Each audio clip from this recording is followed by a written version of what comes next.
Baking pancakes, making bacon pancakes. Take some bacon and I'll put it in a pancake. Baking pancakes, that's what it's gonna make. Bacon pancake. Baking pancakes, making bacon pancakes. Welcome back, guys. This is Arnaldo, aka Mad Dog, and this is going to be episode 52 of GG's The Mouthful podcast. GG. That was my best, Santos. Best David Santos impression. Well done, sir. Joining me. No, what did he say? I'm excited and I just can't hide it. Yes, that actually is more like Santos. I like it. Joining me, if you recognize the voice, is the main man, the bearded gunner himself, coming back. Bearded gunner has risen. Yes, Mr. Nelson Martinez. How are you, sir? I'm doing good, man. It feels good to have the headset back on, have the mic. Yes. Yeah. Awesome. We're going to do a little something different this episode. What you guys don't know is that you are peering into the past. So you're listening quite literally a week and a half in the past, because we are recording this a week and a half from the day you're hearing it. So to best explain it, I think in true GG fashion is we all know how everyone is huge fans of the Fast and the Furious. Yes. So you know how it's Fast and the Furious 1 and 2, and then 3 happened sometime before. Yes. Or simultaneously 2, but then you go to... So however that's explained. Yeah, exactly. Whatever weird thing they have, that's what we're doing. That's what's happening here. Yes. This is GG's Tokyo Drift. Yeah. Yes. I like it. Oh, man. So Santos, as you're editing this, insert some sort of J-pop music. Yes. In that'll be great. Here. That'll be perfect. So because of that, we're not going to be doing the same show that we normally do. We're hanging out with you guys. We're going to talk about some stuff, but clearly the news that happened now that we can discuss is going to be old news by the time you hear this episode. So we're going to skip over the news. We're going to skip over what we've been up to. I'm sure everybody knows I'm just playing Persona 5 anyway, so nothing new there. And we're going to go into a couple topics, and we kind of deep dive into some of these topics. And the first one I wanted to bring up, sir, we're going to just jump right into that, is Predator, the old Arnold Schwarzenegger classic. Get to the chopper. Get to the chopper. Yes, I think that was a movie that started it all, right? Yeah. The Get to the Chopper thing, which is a great line. But we make fun of it, but it's a great freaking line. Oh, yeah. And that moment, you're like, yes, a chopper. Let's get to it. Where is it? Let's get it. Yes, and he's yelling that to the Asian chick who's not Asian, she's South American. Yeah, so wherever it is that they're at in South America. Correct. Yes, she's their I guess liaison for whatever that country is. Correct. Yeah, that was a good movie. Yeah. What do you think about that? I like that movie. Yeah, man. The for the time, you see a lot of cool effects. Like, for example, Predator can camouflage. Yes, he can. Well, he's in some sort of weird bondage kind of mesh outfit, which is weird. But he can disguise that outfit somehow, or his skin. I'm not sure if his skin. I think it's honestly some sort of. It's a cloaking device. Right. Right. I'm sorry. He was first wearing his suit, and then he stripped that down. Correct. Right. Yeah. He has the ability to not infrared, but thermals. Yes. So badass. Right. It introduces this character that's so much more advanced than us, and then here we are, just sheer American-made muscle. Not American-made because he's Austrian or whatever, but yeah, he might as well be American. He's the governor by now. Yeah. So he's all oiled up, shooting his machine gun. Mm-hmm. Every guy's role model here with from the 80s. Hell yeah, jacked and tan. I mean, that's somewhere around the same time that he did Commando and what's that game that came out? The one with the two guys running and shooting. Contra. So yeah, so there was a lot of Contra going on in there. Oh yeah. Yeah. So I wanted to bring up some stuff. I didn't know if you knew this. Some trivia from the original Predator. The original Predator was not meant to be that. It was like a completely different design. You're talking about how he looked. Correct. The actual creature. monster Yeah, I design. gotcha. Okay. And it was going to look like a smaller, about human size, praying mantis looking type of thing. Oh, Yeah. Yes. There's actually, you can probably find this online. it's There's fucking actually, like T-Rex arms. Like, yeah. Almost, yeah, like the praying mantis. And you can probably find some of this footage online. There was a suit where the guy was wearing. You had the green suits. Yeah, whatever. yeah. Well, there was a red suit that he was wearing. That whoever the stage actor was doing it, and he was running around the field. And it was the weirdest shit. It was like, what the hell? I'm glad they didn't go with that because you can see the outline of the design. It didn't have any specifics. It was just meant to be a placeholder for when they eventually revealed it. But no, they went. Thank God they went back to the drawing board on that. I bet that guy is pissed that he lost his job. He's like, Mom, break out the china. We made it. Listen, we're scrapping the praying mantis idea. We're going with this jacked football player. Yeah. Sorry. Yeah. Unfortunately, no royalties for the poor guy. Yeah, that sucks. Yeah. I'm glad that they went with the current. The Predator? current version of it? Yeah, because that would have just been weird. Yeah, the current one, I don't know if you remember this film, was taller than Schwarzenegger. Schwarzenegger's already a big guy, and he was made to be really tall. Like, he towered over Schwarzenegger. Yeah. I was like, whoa. I'll never forget when I first saw this. I saw this movie way too young. First of all, when I say this right now, I was too young to be watching this freaking movie, but my uncle was okay with it. So he was like, You always have that cool uncle that's just like, exactly. You'll be fine. It's nothing. Dude, I had nightmares for like 3 days straight after Nice. watching this because I just felt that there was a predator stalking me, and then the graphic nature of people being skinned alive. yeah, And, or just blown up. oh, yeah, exactly. The dude remember they blew his chest out and he had like open gaping hole in his chest. I'm like, dude, this is not stuff for kids, bro. You at that age, you can't tell what's real and what's fake. Nowadays, more kids can tell the difference. Oh, yeah. because they're plugged into technology. Yeah. Definitely, yeah. And it was, oh man, 3 days. I'm not even kidding. I was sick. I wasn't even eating. It was bad stuff. This giant mofo is gonna come out of this kitchen pantry and just fuck me up. And to be honest, too, when I first, like at the beginning of it, so you don't see him until midway through, maybe closer to the end. I actually pictured something smaller, like because it was always kind of stalking them, not really doing anything to them. Right. So I always pictured something smaller. And but then when I saw him, I was like, "What the fuck? You're a one ugly mother." Which is Just like another I said. reason why I'm like glad that they didn't go with the praying mantis route, because you think of it, predator is exactly what the word is, a predator. He's a like a warrior civilization that is meant to hunt lesser beings, right? So he has that warrior mentality where he stalks. He learns his enemy. During his stalking, he saw what they did, how they moved, the type of weapons that they carried. So a fucking praying mantis? Yeah, that would have been weird. It's a weird thing. It was almost like a Jim Henson looking type of thing. Like, remember the original Ninja Turtles? Yeah. That's what it looked like.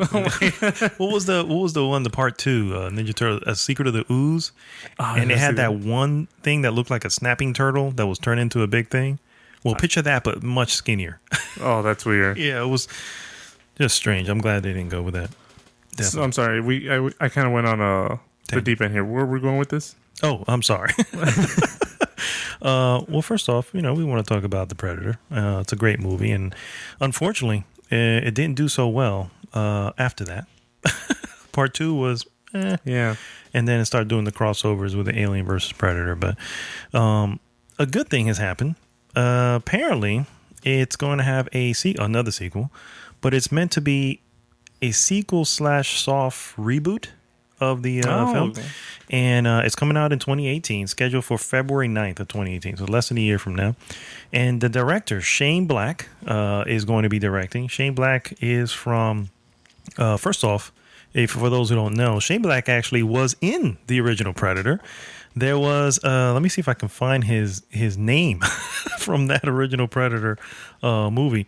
But he basically he's well, first off, he's directed Lethal Weapon series, The Nice Guy. Oh my god! All Lethal the Weapon. Yeah, all the Lethal Weapon movies, the actual films, Kiss Kiss Bang Bang, The Long Kiss Goodnight, which was a great film, by the way, if you haven't seen that, and Last Action Hero, which was unfortunate, but and the Monster Squad, which I'm not sure everybody else knows about that. But more importantly, he was actually in the original Predator, and he played, oh man, what's his name? Billy, I think it was. Let me see here. Hawkins. He played Hawkins in the original Predator, and spoilers from a movie a long time ago. Yeah. He dies pretty early on. He was the one who had the jokes. He was always joking with Billy, which was the Native American guy. And Billy never freaking laughed at his jokes at all, but he was always joking with him. And so that's who Shane Black is. He did also Iron Man 3, guys, director of Iron Man 3. And so yeah, they're bringing it back. And I was curious to say, what do we feel about that? Especially he plans to bring it back to that old 80s or late 80s movie type of feel. And I'm down with that. I don't know about you. Yeah, so I really liked it because Excuse me, I'm having a little bit of my drink. oh yes, that's right. It's not morning. It's not morning. It's Adult evening. beverages could be served right now. That's right. I mean, you could have them in the morning. I came in your house one morning and just had coffee with bourbon. Yeah, what was that about? It's just one of those days. I suffered like the rest of the day. Oh yeah, well you were still messed up from the day before. You're right. I was coming into this fresh. Yeah, you're right. I'm excited, man. If they have that scene again where it's like Dylan. Oh yes. Oh yeah, you son of a bitch. Yeah. Yes. And then they're having the little arm wrestling in the air thing. That was hilarious. I need that. Yeah, That hell is. yeah. It's a shame Carl Weathers won't be there for that. Yeah, that's. Oh man, but yeah, that's a But good. yeah, if they can bring that back, so this is a soft reboot also. Mm-hmm. Not a whole lot of movies have had a good soft reboot, No, unfortunately not. but the fact that he was originally in there, he has that original, I guess, like essence of what the movie was. He was there when the director was like, okay, these are some of the cues we need. This is what's going to happen here. Move here, move. So he was there during that early part. I'm hoping he brings some of that spirit into this new one. I hope so. And not make it this like super CG Yeah, action. that was another thing that was great about the original. It was practical effects, and say what you want. I mean, I don't know if it's more expensive, more cheaper. I don't know. I know that practical effects look better, or I don't know how to say it, but now they look better because if they're done right, they look good, and they will always look good because they're practical. When you go back, you see a lot of films that had CG. At the time, we're like, oh, that looks interesting. Now you look at it and go, yeah, oh, that looks fake. Look at The Matrix. Matrix Part 2 is probably, I know this is controversial, Matrix 2 is my favorite. But when I went back to see it again, I realized how fake a lot of this stuff looked, and it was all CG. Like the fight with all the Smiths in the middle was like, this really, it's cool, but it really looks fake. Yeah, what screwed me with that was I saw the making of it, like the on the DVD they had the like a director's cut, and then they also had scenes from the making of it. So I saw how they made this, and then when I went back, I looked for them, and I was like, yeah, you can no, tell. this sucks. All the Smiths. Did you see the Smiths with the wobbling heads? Yeah. It throws you off, unfortunately. But if you could do practical effects, I mean, those things last. Look at I don't know if you've ever seen The Thing, but Thing is from the 80s. It's a creature, Stephen King creature movie. Oh, not John Carpenter's. It still has practical effects. It's still gruesome to look at. And it's today. Star Wars, that has some practical effects. Yeah, the original, yes. Yeah, the original. And at the time, you're like, oh my gosh. You look at it now, and you're still like, yeah, I mean, those are good. They're walking on stuff. There's none of that green screen. Dude, the prequels were, there was nothing real in the prequel. Nothing real. If you look at the making, It's two real people standing on a platform, and everything around them is green. It's like, how can you act like this? I don't understand. Yeah, that's tough. Yeah, I can't do. Oh, excuse me, I didn't realize my computer was. So, Avatar, for example, do you remember that was all CG? Yeah. But the beautiful thing about that was that they could wear these almost like goggles, and the people filming the actors were looking at the world like a 2D version of the world through the camera, so they knew exactly where they needed to move in perspective to what the world would look like, which is awesome. Yeah. That's what you need. You have to have some sort of point of view. They did that with what's that stupid guy from Star Wars with the flappy ear that everybody hates. I hate him too. Oh, Jar Jar Binks? Oh god, that dude. It was some dude walking around with like a helmet, and then Jar Jar's head was like further up, so everybody can look up at his head. You know what I mean? It was like, oh, that's fuck Jar Jar. Yeah, everyone hates him. Yeah. For good reason. In the end, he's the one who gave ultimate power to the freaking Palpatine bastard. Anyway. Yeah, but getting back to the 2018 release of this movie, I'm excited. I'd watch it. Yeah. Let me tell you who we have in it here. First off, Olivia Munn is in this. She's hot. She is hot. Definitely. And in case you're hearing some voices, that's just my wife in the background laughing hysterically. But no, she's hot. And my only issue is I haven't seen anything from her as far as acting goes that convinces me that I'm gonna believe. Did you ever see X-Men Apocalypse? Yeah. Yeah, that was a questionable movie for her. And then I can't think of anything else she's been in. But anyway, so a couple other people. Thomas Jane is rumored to be in it. Remember Thomas Jane, the Punisher? Oh, yeah. So he's rumored to be in it there. And let's see what else we have. I don't know who this guy is. Boyd Holbrook. I'm not sure. Oh, okay. I remember him. We don't want him about. Of course, Trevante Rhodes, which was a character from the most recent movie that won a bunch of awards, Moonlight. Actually won awards for best movie, if I'm not mistaken. That's the one who got it. Edward James Olmos is going to be in it. I'm not sure what he plays. Keegan Michael Key. You remember? Yeah, I don't know how I feel about him because he's a comedian. He is, but I like him. I'm not gonna lie. Yeah, sure, I like him. His skits are funny. He has the Key and Peele. He was in the Angry Birds, which is a hilarious movie. Yeah. And I haven't seen it.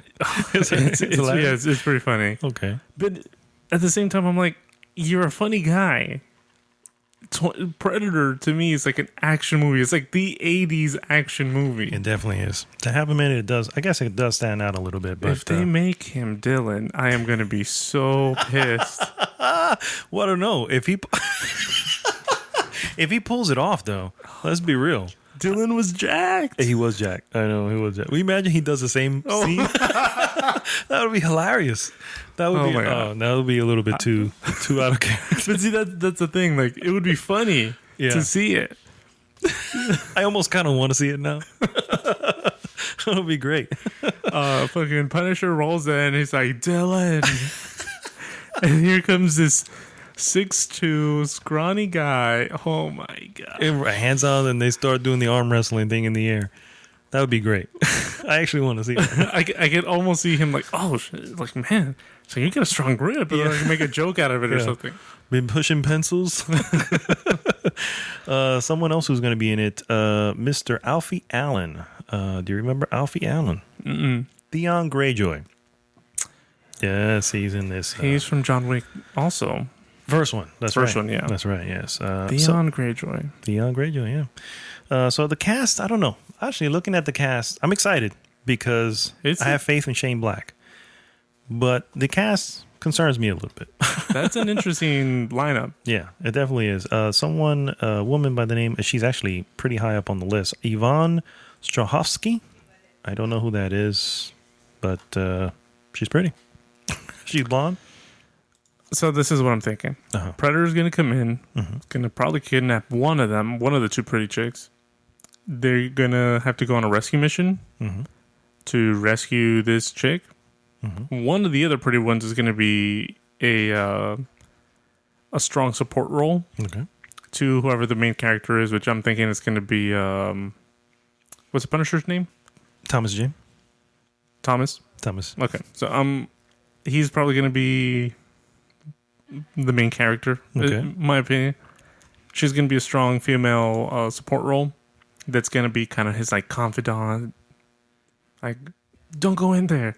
It's like, no. I gotta tell you, I would not be into that movie.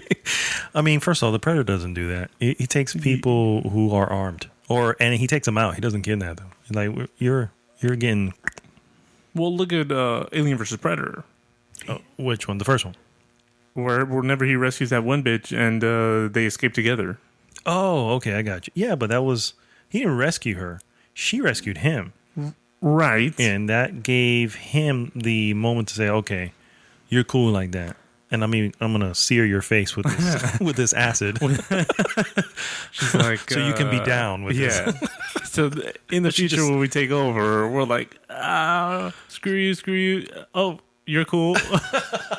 Exactly. Okay. She was so cool with it too. She just stood there, just like, okay, go ahead.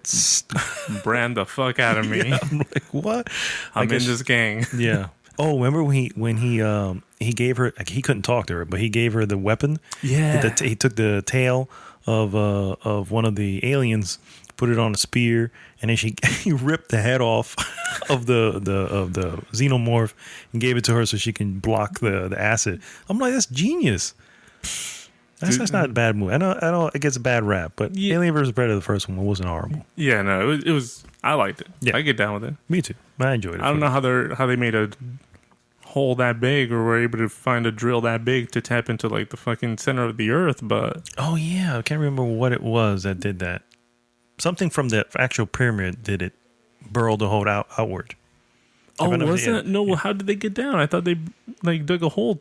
They didn't dig a hole. They found it, and then some sort of blast came out from the pyramid, and that allowed them to come down. It was set up to allow them to come down. How, I don't know, because it was a pyramid, and I guess they assumed in 1,000 years it was going to be covered in ice, so they needed to have a laser to make a hole. But whatever.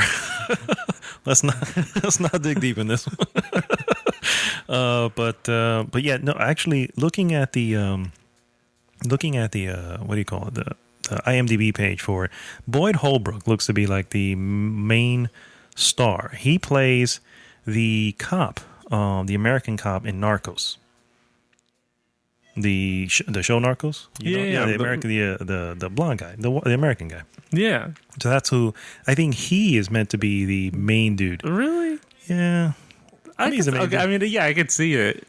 I was looking at it. He looks weird without the mustache, by the way. Yeah. It threw me off. Well, let's be real. With the mustache, he just looks creepy anyway. Yeah, but I've watched this series, like, the Narcos. I've watched it like 2 times, so I'm used to seeing him with that mustache. Now that I'm seeing him, I'm like, ooh. What's wrong with this guy? Where's the stash? You know what? That's probably why I looked at him a moment ago going, I don't know this guy, but he looks kind of familiar. That's what was missing, the mustache. But yeah, it looks like he may be the main dude. So we'll see. We'll see what comes out of that. He was great in Narcos. Oh, Narcos is great. Oh, Narcos is the shit. Oh, man. Yeah. That is such a good show. Can't wait for season 2. Wait, season 3. Yeah, season 3, yes. Because I think they put 2 more seasons or 3. No. 2 more. It's 2 more that they're... Okay. Yeah, 2 more, yeah. 2 more. I hope they just end it there. I agree. Because this isn't going to be another freaking Grey's Anatomy kind of bullshit where it's just like 12 seasons in. For the love. Grey's Anatomy goes on forever, dude. That's what I'm saying. Like, hopefully it doesn't turn into that. Or The Office. I love The Office, but it just... There's a point where it just goes on too long. It does? Okay. So I never watched The Office. But I saw Grey's Anatomy, and they need to change the name to Seattle Grace because it's more about the hospital than it is anything else. Yeah. Never mind.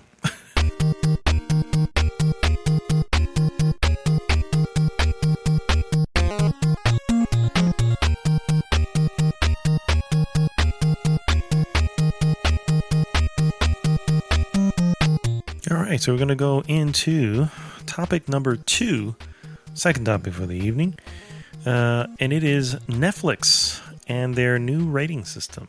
Okay. Have you heard about this? Listen, all I know about Netflix is that they need to fix this shit of where stuff is auto-playing. Oh my gosh, I can't stand when I want to look at the cover to see if I even want to look deeper into it, and the fucking preview just starts playing in the back, and I'm like, well what? I know. And then when I'll go into it and just want to read what the episode's about, it starts playing it.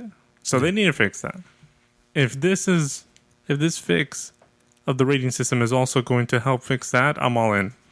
Well, I don't think it's going to fix that. Although I know what you're saying. I found that annoying. I started off with the episode playing or whatever it is starting to play. And I'm like, I'm just trying to see the more detailed synopsis. Right. So you go in and it just starts fucking playing. It's like, what are you doing? I don't want to play nothing. And now every freaking thing has a trailer. All you have to do is go to. You don't have to go in it. You just go to it and it starts playing. It's annoying. I agree. I don't want that either. Thank you. But unfortunately, this has nothing to do with that. There's a new rating system that they are introducing. Apparently starting on April 5th. I don't know exactly where it is because mine still shows stars. They had the 5-star system, right? System is very simple, and I use it pretty often. The reason I use it is because I'm over 1,000 films and shows that I've rated on there. So when it tells me, hey, this is a show you're going to like, and it shows 4 stars, it is usually pretty correct. And if it shows 2 stars or anything below that, I've watched them just to one, because usually I hear something about that. It's like, maybe it doesn't know. I watch it and I'm like, yep, that was shit. And fucking Netflix knew that was shit for me. So it is a good rating system, and it's simple. 1 star, you hate it. 2 stars, you didn't like it. 3, you liked it. 4, you really liked it. And 5, you loved it. Obviously, you don't want to hand out 5s all the time, because for a few shit you're going to love, and I kind of float through the middle also. So that's another thing. You got to be, and it's such a simple 5-star system. Well, apparently, that's still too fucking complicated. So they have gone with the thumbs up, thumbs down system. Oh my gosh, it's Facebook. Yeah, pretty much. Although we're still waiting for the thumbs down for Facebook. Yeah. Where is that at? Hey, it's on YouTube. Is it? Yeah. Oh, that's right. Yes, you can dislike stuff. So it's fucking YouTube. Exactly. So it's YouTube now. Obviously, this doesn't. I guess their reasoning behind it. They told CNN in an interview that tests of the new rating system came back with a 200% increase in rating activity. Apparently, 5 stars were just too much of a thought process for people to put stars in. But I feel like there should be also a secondary option to that, because you might have liked it in the sense that you didn't hate it, but it doesn't mean that it's something that you would want to continue receiving genres. Correct. Or receiving you might like this, what do you call this, notification? The recommendations. Yeah, you might not be, you're gonna be receiving recommendations for everything you like. You might like a certain actor in there that did good, but the movie was shit. So how do you rate that? I don't know, but I do notice this. Netflix rates their shit high. Their shows, 9 out of 10 times, that shit is 5 stars or close to 5 stars. I'm like, okay, this is not. And I started watching the show called The OA on Netflix. Yeah. I'm 5 episodes in, dude. I'm like, I don't even know if I can make it to the end, dude. I'm just like, I don't. And here it is, 5 stars, telling me I was going to like it. But this is a Netflix original show. And I'm like, no, now this is a screwed up system if you're just trying to push your own shit. You know what I mean? Because it wants you to look at it. And up until recently, I was of the opinion that a lot of, I would say, 8.5, 9 out of 10 of the shows that were Netflix originals were 5 stars. Yeah. I was like, listen, they're pumping out some good shit. Yeah. Now I feel like they're just pumping out shows to have shows. Dude, they have everything. Yeah. A show for everything. And now I feel like it's not as good. No. And it's oversaturated. There's just way too much shit on there. Yeah, and they fucking throwing it in my face all the time. Yeah. Actually, like I said, the rating is always going to, hey, well, you like this one, so maybe you're going to like this one. And it'll be a list of nothing but Netflix shows. And I'm like, they're not all going to be great. Yeah. You know what I mean? There's a few that I do want to watch, but I do think there's just too much on there. You can't have that much. You know what I mean? And then you throw on top of that the stuff they're getting from regular TV. It's just Right. I have this fear. I'm gonna open up with you guys here. I have this fear that I'm never gonna get through my list. Like I go to Netflix and then you have the my list section. I'm never gonna get through this list, and this is a fear that I have, an actual phobia. That I look at it every time and I go, oh my God, when am I? I'm never going to see this. Now, is it a fear or an overwhelming sensation? Maybe it's dread. I don't know what it is, but it is. It messes with me. And then the worst part is. I mean, that's what you're explaining right now is definitely the recipe for a ghost. For a ghost? A ghost. Okay. Because you have left an unfinished task that you can't leave this world without finishing. You're right. I'm going to end up haunting this house. So, yeah. Well, maybe I can finish it as a spirit from beyond. And then once that's complete, you're going to trash this house. I'll become a poltergeist at that point. You're going to trash this house. And then just float fade away. Yeah. Oh, man. No, it freaks me out. And then I throw on top of that my Amazon list because I have Prime as well. And it's just like... I saw that right now. You did saw it, Yeah. It's a lot. That's dude. impressive. No, it's not impressive. It's scary. And the worst part is I'll clear one or two things out, and then one day I just go in and I don't go to my list. I go to something else, and like 3 or 4 things get added to the list. Like, oh man. So UTV gets used a lot. It does. It's gonna break down soon. 4K? If it breaks down, yeah. I mean, might Why as well, not? Yeah.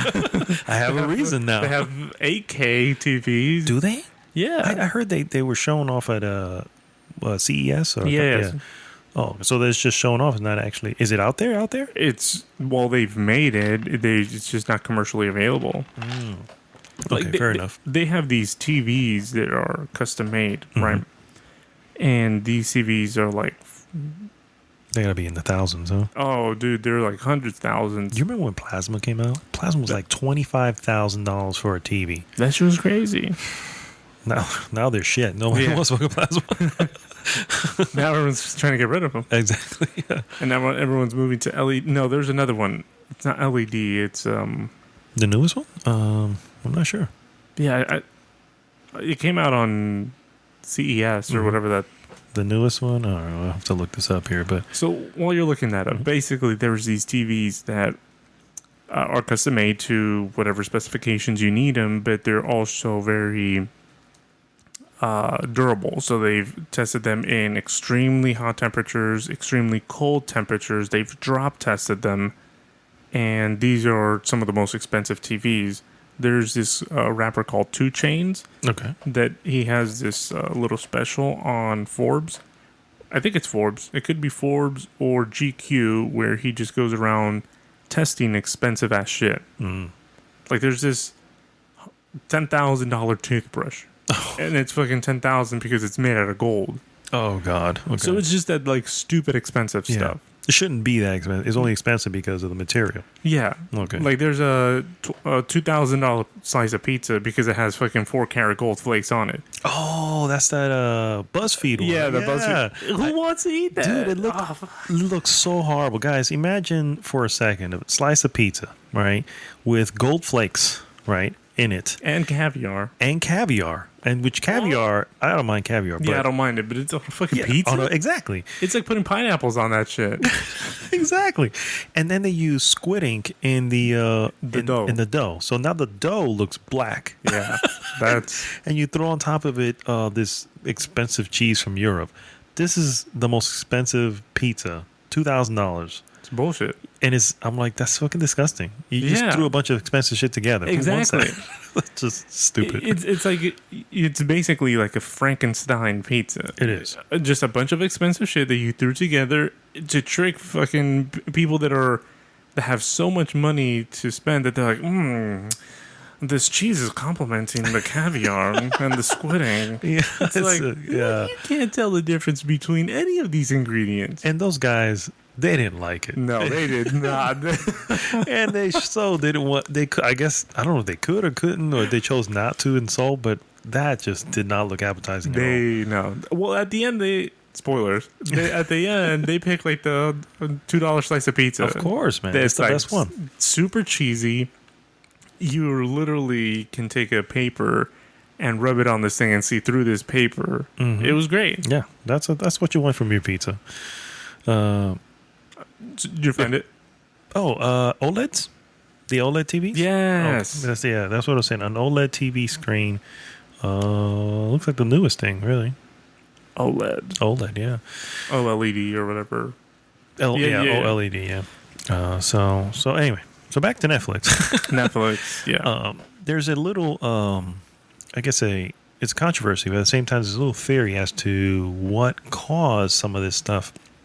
Amy Schumer, which is a comedian. I'm not sure if people know about her, but she was in movies like Trainwreck, anyway, so the point is she had a stand-up comedy special on Netflix, which received major like bad reviews, which I hear is bad anyway, so it's like for good reason. Yeah. But it is a Netflix special because they're the ones who paid for it. And it's like, again, here comes the controversy. Say, well, so you're changing it so you could just put it as a thumbs down. But I mean, wouldn't that be the same thing? If it's 95% thumbs down, Yeah. that's still bad. I mean, So I listened to Joe Rogan's podcast, and he has a Netflix special, okay. which is doing really good. But then it's also Joe Rogan, he's funny, he's super smart, and he's, in a sense, like, it's called woke, which is he's aware of his what's the word I'm looking for here? His brand, He's aware of like things that you and I might not be aware of. Like, for example, he's an avid hunter. Okay. He's an avid martial artist. Oh, so he's like a Renaissance kind of guy. Yeah, exactly. Okay. That's the word I was looking for. He's very much a Renaissance guy. So, what were we talking about? Amy Schumer. She's Amy not Schumer. a Renaissance guy. So yeah.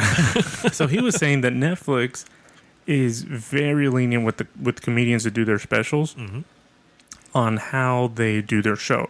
He was saying that when he did his special, all they said, "Hey, are you going to do this bit about so and so?" He's like, "Yeah, I'm actually going to do this bit later on in the special, but it's coming." And that's all the feedback that they did. They put the show in its most raw, uncut format. So they said they gave him all the creative liberty he wanted to do his special. With that said, going back to Amy Schumer, it might just be that she sucks. Yeah, exactly. Yeah. In the end, it may not be a little controversy. Yeah, it could just be like she sucks, and they're like, maybe we need to change a bit of the way of how we're going about some of these Netflix, either picking new people or changing the rating system, or just having more input in what's going on here, in the content at least. Yeah, and the reason, again, for that, it was for them to have more people. Because do you use the star system? Have you ever used it to rate stuff? I used it when they had that option to, what was it, Max? Oh, yes. Yes. The guy who would pick movies for you. Yeah, they would give you the recommendation. So Whatever happened to that? That was actually a cool little thing. You put me on that, Yeah. and I was like, "Oh, I need to start rating these so that it can give me a like." If we don't, because Diana, I'll be like, "Oh, what do you want to watch?" "Oh, I don't know, just put something good." "Oh, this documentary got really good reviews." "No, it's too long." So it's like one of those like, "What do you want to eat?" "I don't know. What do you want to eat?" So No, the worst part is, what do you want to eat? Oh, whatever you want. Okay, I want this. No, see, I don't want that. yeah, exactly. Like, well, So what the hell? that's what our movie nights were coming to. So I was like, let me max it out. And find something good. So I was using that rating system consistently just so that I can get a good Read on you. Yeah. Yeah, it was great. I don't know what they did away with it, and I don't know what happened. I used to pick movies that way because of that, and obviously, but I have that's the stupid thing. I was using that, and I have a list of movies I can just go through, but it takes like half an hour just to get through all. Yeah, no, that it needed to be a little bit more streamlined. But when it did give a recommendation, like the list that it would give you was a pretty good list. Like I'd look at it, read the synopsis, and be like, yeah, I can get done with that. I mean, I can see myself watching it. Yeah, definitely. So we'll see what happens with that rating system. I haven't seen it yet. By the way, a little thing about Netflix that I have the Amazon Fire TV box, right? Mm-hmm. It doesn't do that preview thing. On the Firebox? Yeah, and it doesn't play it automatically. Mm. Yeah, it looks to be only on my my PlayStation 4. Right, the PlayStation. And I was running it all the time from PlayStation 4, but since I've got the Firebox Fire TV, I was like, well, it's already there. And I got that. So my wife, because she's like completely not a gamer, so I hand her the controller for the system. She's like, I don't know what that is. I can't use that.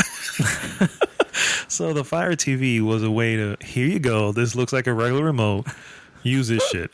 You know what I mean? The funny thing is, I know exactly what you're talking about. Exactly. So, and of course, I can buy a remote control that looks like a remote control for the PlayStation, but she knows how I am with all my stuff, so she'd rather just not even mess with it. Yeah. So I'm like, all right, let's get this stupid Fire TV. You know. But yeah, for the record, it doesn't do the preview, and it does not autoplay. I wonder if I try it on the computer, will it do that? It does not. I've seen that before. It never does it. It never does that on the computer, even if you hover your mouse over it? No, yeah, I guess no. Well, no, because I can see this. Yeah, to see the synopsis. Yes, it doesn't do it. Okay. Yeah, because it'll open up a synopsis and that's it. I'm gonna be casting everything to my TV then, because you don't understand how much I hate that. Like, it's frustrating. I'll turn on Netflix. I'll start looking down the list. The first time it auto plays, I'm like, I'm done. I'm out of here. I hear you. Although to be fair, and I guess this is in its defense, there was a couple shows that I wasn't sure about, and I was just kind of floating over it because it was giving me the recommendation. And then the trailer started, and then I watched it, and I was like, oh, okay. So, and then you're okay. And then I was like, oh, I added it to my list. One of them is something Tokyo Stories or something like that. But Tokyo Drift? No, no, that's this episode. And we're done. Yeah. Thank you, GG. And we're out.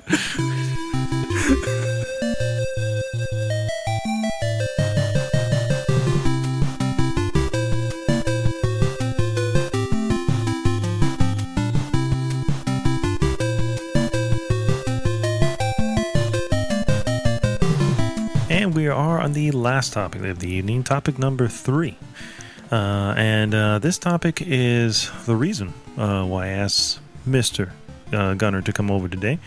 We ended up watching, we've all seen Ghost in the Shell, the Scarlett Johansson film in the theater.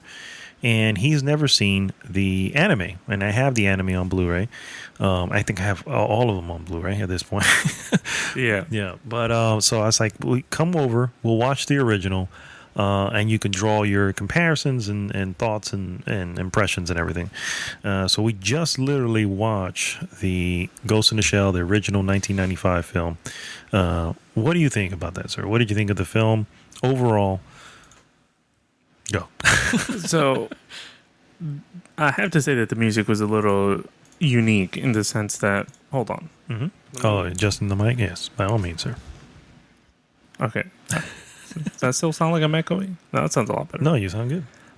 I had to say the music choice was a little different, and I wasn't feeling it a lot just because it was like percussions, but really spaced out. Yeah. So it'd be like dun dun dun dun. Yeah. Dun. And it was just throwing me off because I didn't feel like it fit that particular scene, but.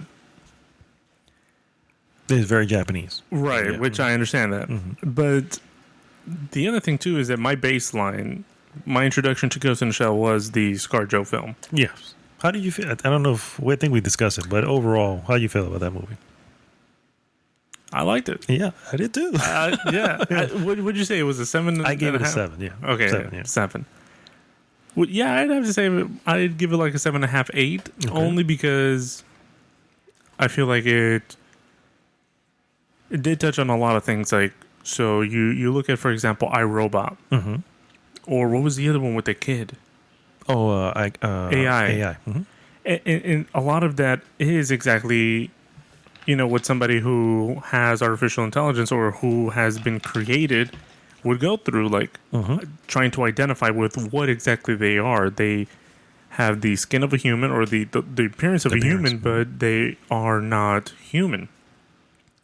So I really like that, and the anime really touched that a lot deeper. Yeah. Almost to the point where I was like, holy shit, how do I know that I'm even me? Start second guessing yourself. I'm here. I don't know if you noticed, but there was a moment where can we go into this? Like, Yeah. so the puppet master's like, he asked the question, how can you say you are who you are? How can you prove you're you? Yeah, how can you prove your own identity, your own creation, your own essence and being? Mm-hmm. He's like, you can't. A male and a female procreated, and thus you came out. But what evidence do you have that you even exist? How can you prove it? How do you know that I'm not real and you're fake? Mm-hmm. So it was to that point where it was like, what the hell? Yeah. It was deep. It is. Yes. The anime is way more. You mentioned it as we were. I think we're about halfway the movie, and you're like, "This is much more philosophical." And I'm like, "Yes." Compared to the Scarlett Johansson one. Scarlett Johansson one, obviously, and I said that at the time when I was talking about the movie that it was more made for mainstream. Yes. Like if you think about this anime, try presenting this anime to anyone. And most people will go, I don't know what's going on here. You know what I mean? And half of them will just fade away halfway going, nah, I'm good, Right. So I think it was, it's still my favorite of the whole thing. Although I think, honestly, Standalone Complex, which is the series, is probably above the actual I really, really love the series. Yeah, you showed me the preview, and it looked really good. Yeah. Those little tanks, I can get down with one of those. The Tachikomas, yeah. Those are great. And they have voices, too, which that may actually grate you a little bit because they sound like little girls. Yeah, that's weird. It's a very weird. I mean, I could get over it really quick, though, but it's weird. also, it's also Japan. They are AI, though. They're not real. So, no, I mean, overall, the movie, I think, was... it's really one of my favorites. It introduced me to cyberpunk first off, and one of the early anime movies that I got into. I was into Akira before that, which I think was in the 80s. Isn't that trademark cyberpunk? It is now. I listen to your podcast. Yeah, I don't know why they did. I mean, I know weird. why, but at the same time, I'm like, really? Yeah. Okay. The good thing is that, at least what Santo said, is that they're not actually trying to be like bad guys and trying to sue people when they use it. It's just because of the game. Correct. They have to protect their property, right. So it makes sense. So, but I guess in comparison, you saw some of the scenes that are very similar to the film. What do you think? I mean, was that did that cheapen the movie, the ScarJo movie, or was it fine that they borrowed from it? I do feel that the actual ScarJo movie went a little bit more into detail to how the Puppet Master became what he was. I did like the fact that the movie gave him... Oh, I see what you're saying. So let me let you know. Okay. There is another movie that... the character from the film... with Scarlett Johansson, the guy, he's called something else. I can't remember his name. From the movie, the Scarlett Johansson film, the hacker, yeah, correct, the hacker. That is someone that she knew from the past or something like that. Mm-hmm. That's an actual character in season 2 of the series. Okay, so that's not the same guy as the Puppet Master, but I see what you're saying, though. Okay, yeah. And that's what I thought, that because it was very different. The Puppet Master, he's like an espionage AI that was created, who then, as it was doing the espionage, became self-aware and was like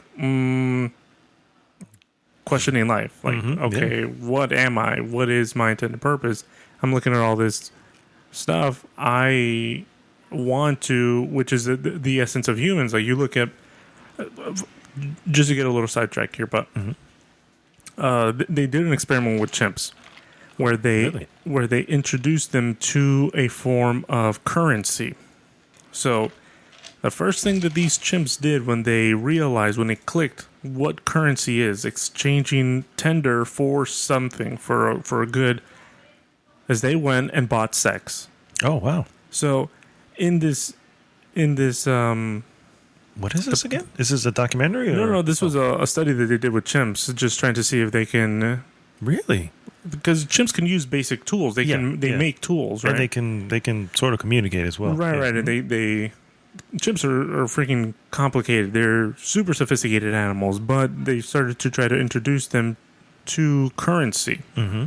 So in this study, they put these chimps, they showed them, you give me this, some sort of money or tender, and in exchange, you will be rewarded with something. And then they tried that with different things. So the chimp would give the person, the person conducting the experiment, the money, and he would give him that. So he would go and try to find more of this money, which was like a fruit or something, or a specific kind of fruit, in exchange for something else that he wanted. Okay. So once they started grasping that concept, they went and they were like, here, like give the fruit to the girl, and then just go ahead and do their business. Oh, wow.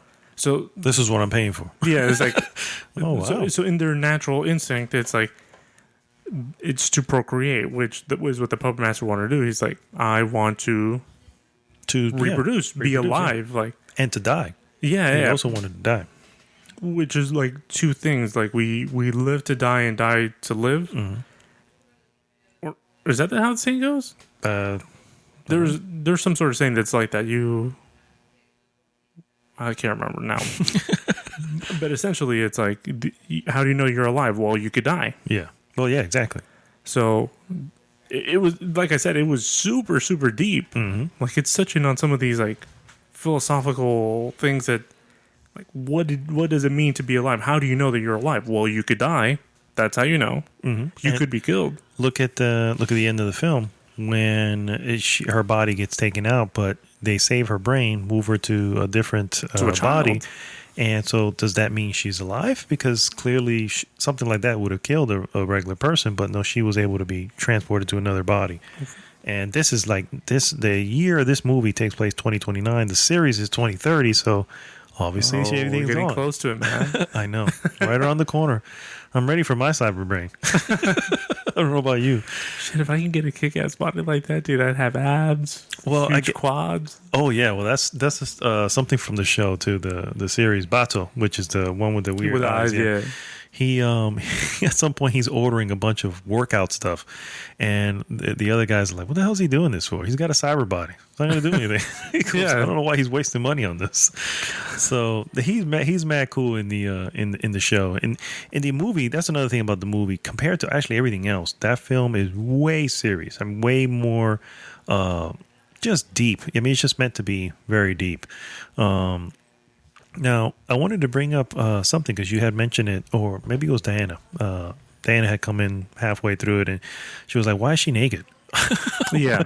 And that was something that the movie Scarlett Johansson film tried to touch on. By the way, guys, I guess I should have said this at first. I want to kind of spoil a little bit of the Scarlett Johansson Ghost in the Shell film. Oh, yeah, for sure. The movie the Scarlett Johansson one kind of touched on that, the fact that she feels detached from her actual body in the sense that it doesn't feel real, and that's what they were trying to portray in the Ghost in the Shell anime movie, the 95 one, that she was always naked, or not always naked, but she was every so often she would go into the optic camouflage. Yeah, the camouflage suit, but she would be naked underneath, and she was like, "Why is she naked?" I was like, "Well, she doesn't have a concept of being naked or anything because the actual android body feels to her as if it's another piece of clothing, because it's not really her." And that's what they're trying to portray, and they do that kind of in the movie as well. I don't know if you remember, but how weird Scarlett Johansson walked a lot of the time. Yeah. And that was again meant to portray how disconnected she was with that body. She didn't know how to move it, or not that she didn't know, but it felt so separate from her that it felt like she was wearing clothing, and the clothing that didn't fit or something like that. And so that was the whole purpose of that there. And it kind of threw Diane off a little bit. It's like, whoa, why is she naked? She's all yeah. And so yeah, there's a lot of scenes from it.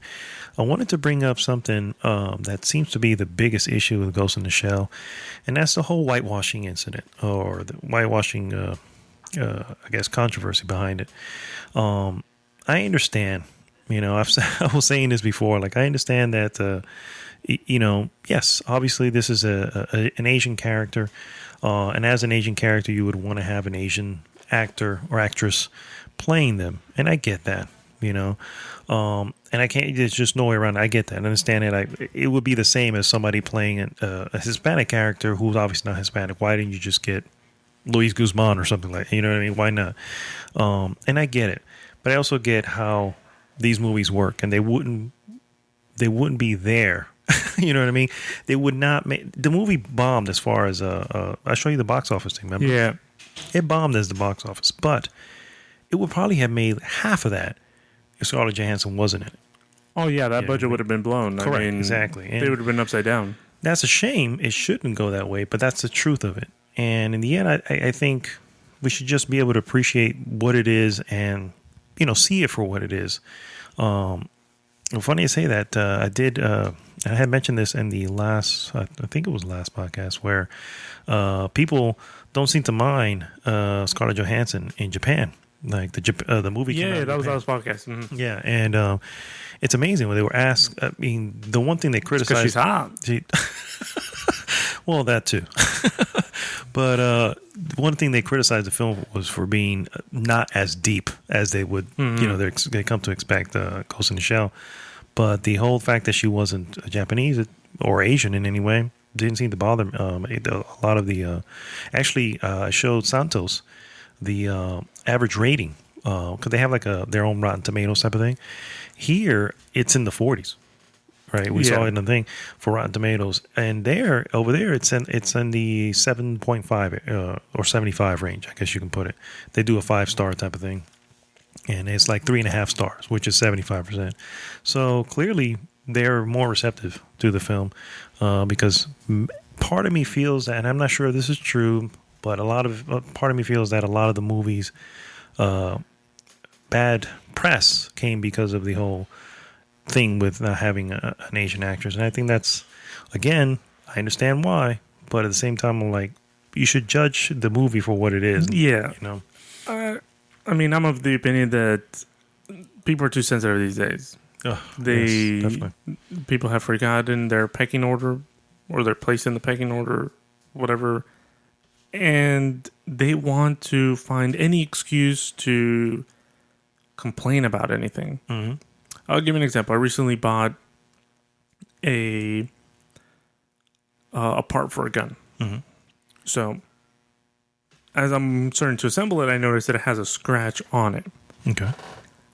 I could have easily been like, "Oh, this is terrible. Why would you ship me this?" But at the end, I'm like, the way that I, run my guns through courses, through training, it's already going to do this.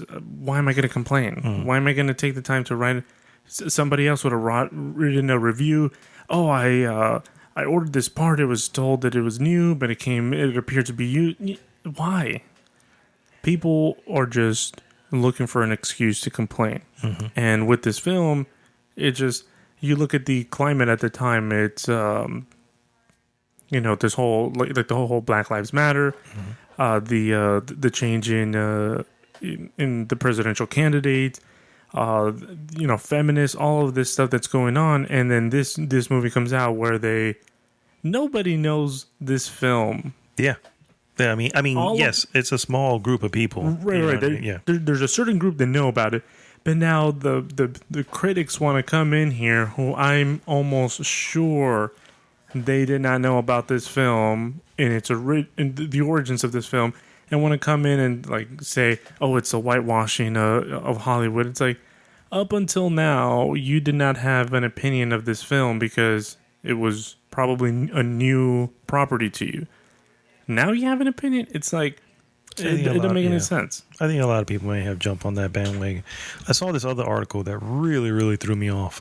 And it started saying that Ghost in the Shell, or I should say that. Oh man, I started to think how the wording, but basically it was comparing it to Dragon Ball Z, the live action, and the that was terrible. Avatar: The Last Airbender, the live action. That was okay.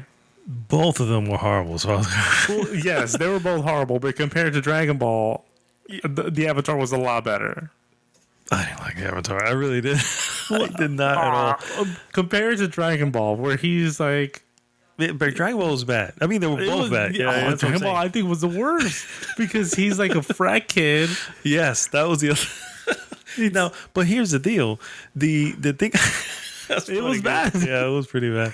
But the funny thing about that is that, they're shining a light on it, saying, well, this, clearly Hollywood isn't learning from this situation, says that this type of thing is never going to whatever, and obviously it doesn't make money, blah blah blah.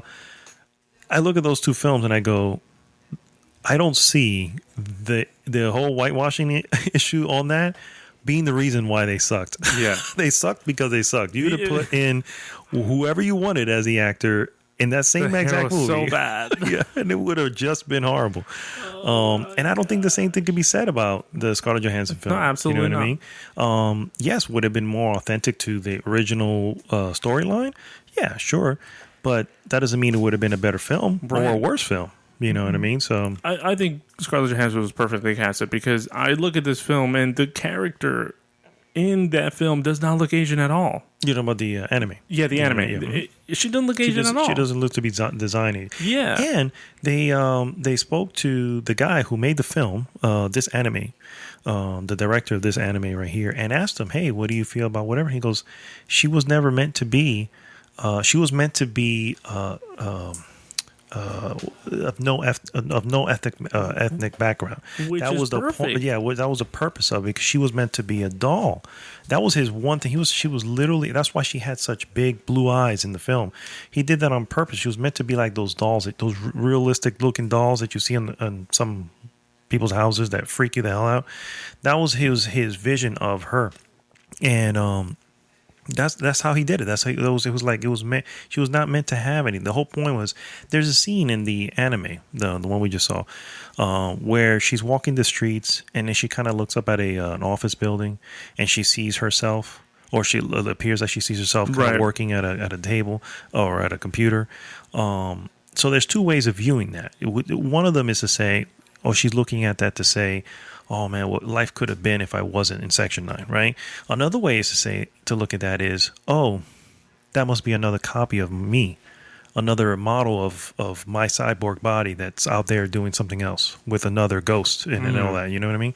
So that's to say, clearly, it was the body, the design of her was meant to be just a beautiful girl. That's what, honestly, it's always meant to be the fact that she was exquisitely designed to be a beautiful woman, you know what I mean? The design that went behind that, and on top of that, she's a government agent and all this other stuff. That was the purpose of it. But there was never meant, according to the same director, it was never meant to be any ethnic background to her. You know what I mean? Just having it. And also, this is in the future, which is meant to be where at that point, what's that movie, Blade Runner? Yeah.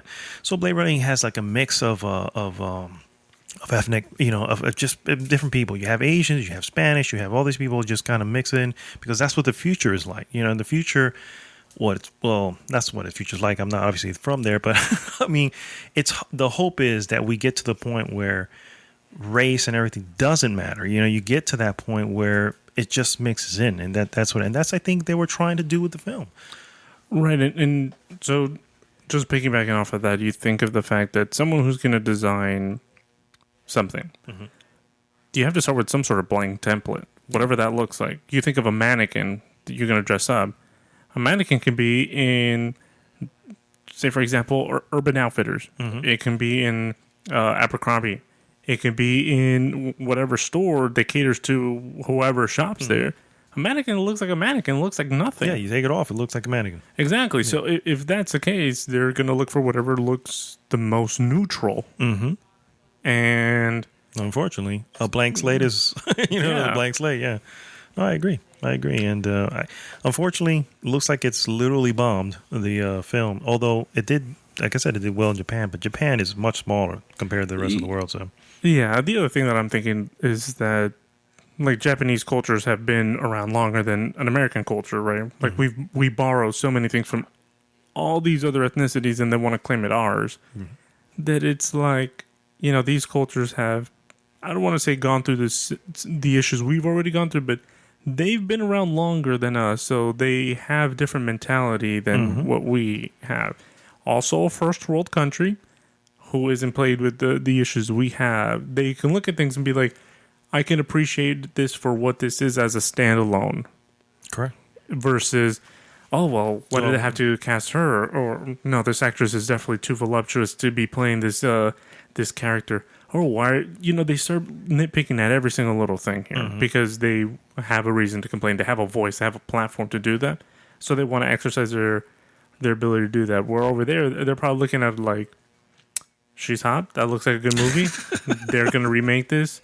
I like the anime. Let's see what it looks like with CG. Oh, that looks good. Yeah. It's not the best film, but it's a good film. Yeah. It's a good starting point. Or would have been a good starting point. So yeah, guys. Hope you guys go take a chance to see Ghost in the Shell. And if you've seen the anime, then you pretty much kind of know what you're getting. I mean, they are literally scenes pulled right out of the anime. You can agree. Yeah. Yeah, it's almost like the scuba diving. Yes. Scuba diving, the water kick scene where she's naked and not naked, but she's in her optical suit and she kicks a dude and almost breaks his neck. Yeah, I like that she was pretty badass. Yeah, it was definitely more graphic. Yeah. It's the anime. Yeah. Oh, you got to see the show, man. You got to see Standalone Complex. It's so good. All right, guys. Well, that'll bring us to the end of episode 52, aka Tokyo Drift. Insert J-pop. Yes. I liked your Jake pop, sir. Yeah.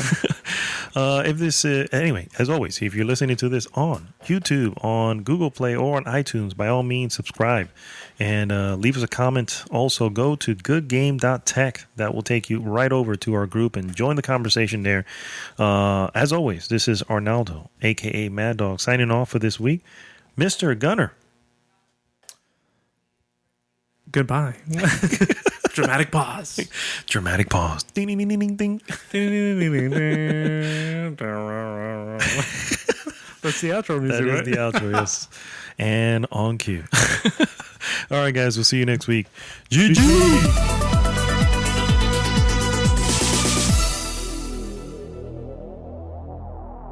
GG's The Mouthful podcast is brought to you by goodgame.tech, the most welcoming gaming community on Facebook. Join the conversation at www.goodgame.tech.